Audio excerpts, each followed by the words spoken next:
William Blake used to say, nothing is lost. Nothing is lost. And this seems literally to be true. It seems as though, something once articulated, a statement, the reverberations are unto the last syllable of recorded time. Somehow it's all there. Now, when I said these things approached and spoke in English, I didn't mean to make it sound as mundane as it might sound. Greek religion was characterized by what was called the Logos in the Hellenistic period. And the Logos was an informing voice. And all the great thinkers of Hellenistic times, Plato, Socrates, Xenophon, Thucydides, all of these people were in contact with the Logos. It was the sine qua non of Hellenistic religion. And it was a speaking and informing voice that tells you the right way to live. Well, we don't know what to make of this. And at a certain point in the evolution of the Western mind, judging by the writings of people who were contemporaneous with those times, the Logos fell silent. There was actually a date. Some of you may know the story of the fishermen pulling their nets off the Isle of Rhodes, and they heard a voice from the sky say that great Pan is dead. And this was at the change of the eon, the beginning of the age of Aquarius. It was almost as though there was something in the ancient world that has gone latent, that we can no longer touch or imagine. Gordon Wasson, who discovered with his wife Valentina the mushrooms, told a very interesting story in one of his books about how in Mazatecan, the people who are speakers of Mazatecan, when they chant what the mushroom says, they have created a special form for this, which goes like this. Zabuzz, zabuzz, zabuzz, zabuzz, tse. This word tse means says. Says. Says.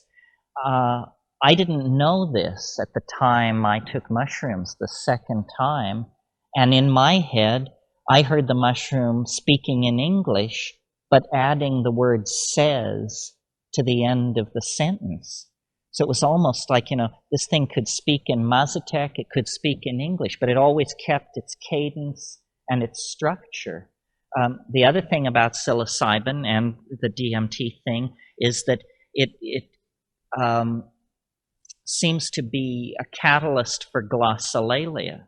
This is why I think it must have had something to do with the evolution of language. I mean, when you take psilocybin, you can fall spontaneously into states of glossolalia. Sometimes on DMT, it's almost impossible to control. It just spontaneously comes out. Yeah.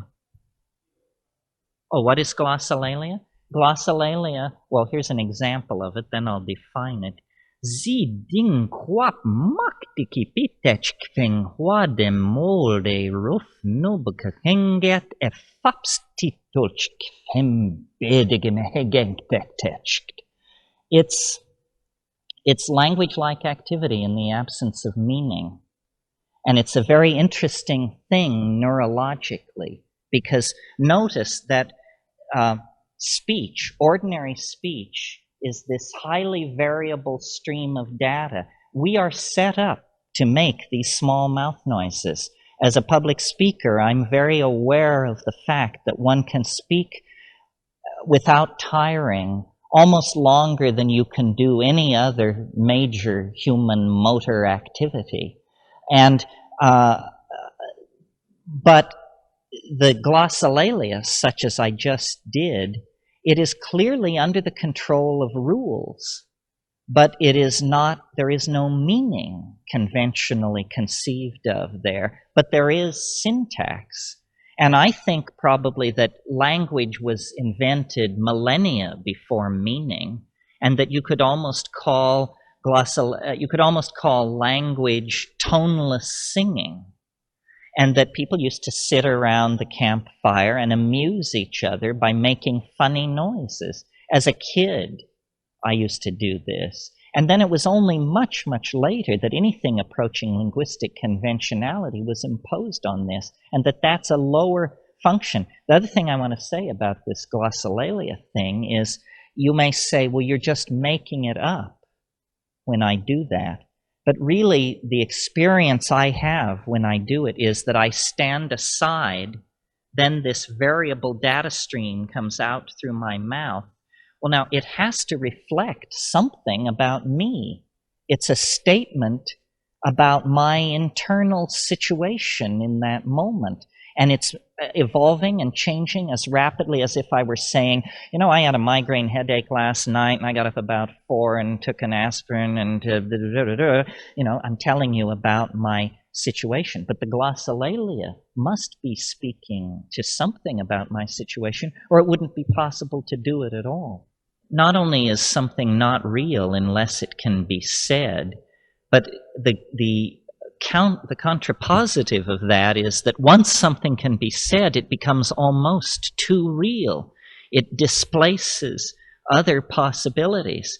I mean, so we're living in a set of constructs, some architectural, some ideological, and they can be very oppressive. I mean, how do you get rid of the notion of linear time and space very easily? It's the slow work of consensus. One of the things that I feel I'm doing very consciously in these kinds of meetings is we're trying to launch and replicate memes. You all know this concept? A meme is the smallest unit of an idea, in the same way that a gene is the smallest unit of organism. And so these things, DMTLs, transcendental object at the end of history, so forth, these are memes. And in the same way that genes are copied and spread around, and that fidelity of copying is the key to genetic success, fidelity of meme replication is the key to communication. I mean, if I give a speech on something and then you hear it and then you go out and somebody says, so what did he say? And you give a completely cockeyed account of what has been said, well, then the meme has been betrayed. But if you can actually transfer the meme to somebody else's mind, and then they can copy it and pass it on, then the meme, it's almost as though the ideological environment were like a rainforest or a coral reef. Evolution is taking place. Stupid memes, dumb memes have short lifetimes, and they disappear, you know. And memes of great power are able to thrive in many intellectual and ideological niches, and to make many marriages of convenience with other memes, and so they are stabilized and passed along. Somehow we have to become hip to the power of language, and instead of just willy-nilly creating linguistic structures sort of ad hoc, we need to begin to consciously engineer our linguistic intent. And then, you know, so far in the 20th century, this has not been a program with a very happy history, because only jerks have gotten a hold of it. Nazis and people with narrow social programs. They say, you know, we're not going to call each other Mr. and Mrs. or hey you. Everybody's going to call each other comrade. And then this will create the notion of comradeship, which to a certain degree it does. But, you know, manipulating these things for political ends, I mean, the Jews, it was okay to put Jews in ovens because the official language for talking about Jews was that they were Untermensch, subhuman, not like us, whoever we are. So once the definition had been changed, people said, well, it's okay to mistreat Jews. You know, they're not even really people. And this kind of thinking goes on all the time. It's called stereotyping, and it always is an easier substitute it's a cheap substitute for clear thinking. David Brown asked me the question, what about life after death? And it was somewhat of a sidebar. The Buddhists at the folk level in India do say you cannot attain enlightenment unless your mother is dead, which is a kind of an odd notion, seeming to imply that she had to precede you into hyperspace. When you die, what you do is you literally, as appears to happen, you dissolve. And where you go is forward and backward into time, not like a gas released into time, but along the tracks and trails of the genetic machinery. In other words, you flow into your children, and you become, let's make a very simple model and say at the moment of death, you become your children and your parents. A few moments later, you become your grandchildren and your grandparents. You're spreading out. It's almost as though the thing which you were, which was this focus of ego and individuality, then it dies. And it's almost as though the mountain begins to slump back into the generalized pool of consciousness and being. That's why I have somewhat less patience maybe than I should have with the idea of channeling and come as you were parties and that sort of thing, because it seems to me the key to understanding the idea of reincarnation and past lives is that you were everybody. Of course, that's who you are. Here comes everybody. You know, you weren't just that shepherd girl or that Roman emperor or that Greek fellow. You're everybody, and you can find your way into the great genetic telephone system and ring anybody's bell in history. Well, then it would be absurd to claim you were that person. That would be as absurd as claiming that anybody you could call on the telephone is who you are. No, it's that we are everyone.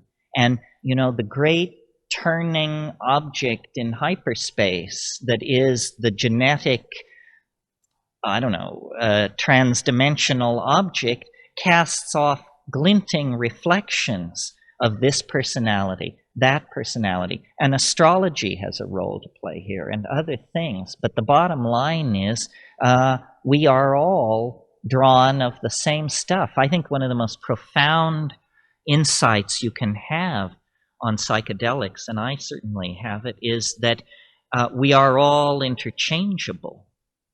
You know, anybody could do my job, and I'm pretty confident I could do almost anybody's job.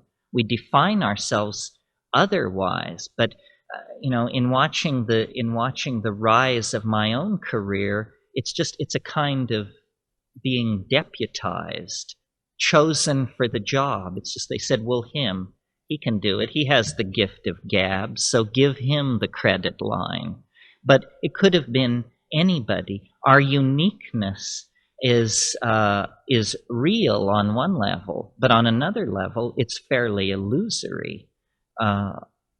It's sort of a coincidentia positorum. You have to hold these two antithetical things in your mind at once in order to correctly perceive the proper level of ambiguity that's resident in reality. It ain't simple, folks. Yeah. Can I just ask this question? Do I understand you to say that to find our truer self, we have to go back to the worm-like stage and reach out for the natural pharmacological that is in the Amazon basin and all those plants and things to find our true inner being, ego, whatever? Well, I don't think we have to go back as far as the worm-like stage. I think what we have to do is we have to get out of history. History is a con game run by frightened men and their obedient stooges. We had a moment of happiness. There was a moment of completion. I guess I should explain my position on this. You see, there have always been dominance hierarchies in primates. As far back as you go, clear back to squirrel monkeys, there are what are called male dominance hierarchies. Well, so then in us, this was interrupted by psilocybin use over a period of probably a couple of 100,000 years. The psilocybin, forget that it's psychedelic for a moment. Just think of it as an inoculation against ego. And so for 200,000 years or so, it was a dietary item which suppressed this normal monkey behavior. And so then females were shared, the sexual style was orgiastic, there were no awareness of lines of male paternity, and the children belonged to the group. This was not, quote unquote, natural. The natural way is for the men to dominate, to control the females, to the old tooth and claw. But for a couple of 100,000 years, it was artificially interrupted by the presence of mushroom in the Paleolithic human diet. Well, then when, because of climatological factors and other factors that we can discuss in another meeting, the mushroom became unavailable, the old monkey behaviors reemerged only about 12,000 years ago.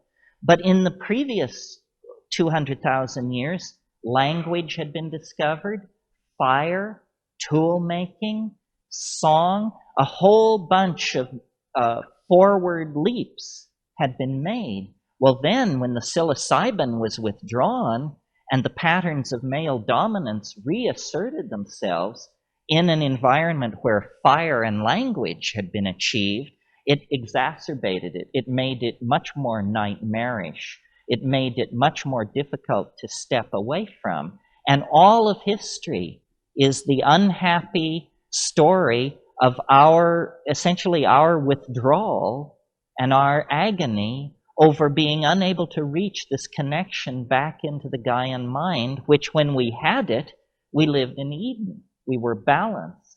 But it faded, and history was the consequence. Now, in the last 50 years, information has arrived on our plate.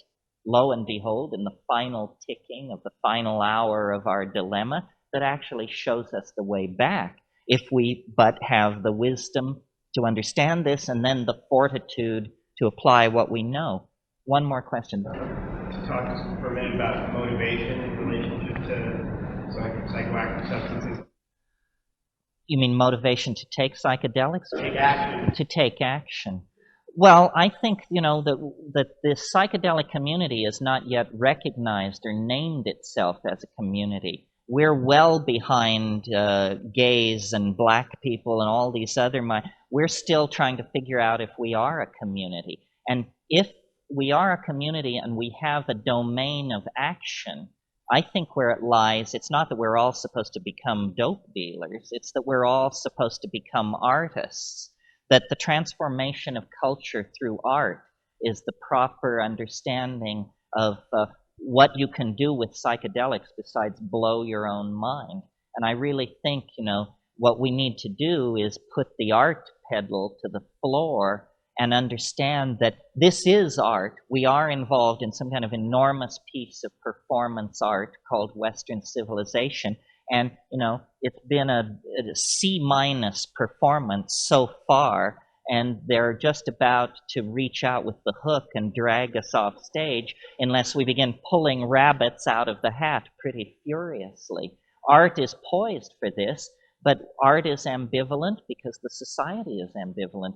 That's why meetings like this, where you actually hear it said, the sooner the better. The clock is ticking. This is not a test. There will not be a retry. This is the window of opportunity between the unknown and eternity. If not taken, then the entire enterprise could be lost. The whole thing, from the cave paintings at Lascaux to Whitney Houston, it could all go down the drain if we don't, act to preserve it through an act of human cognition plus courage.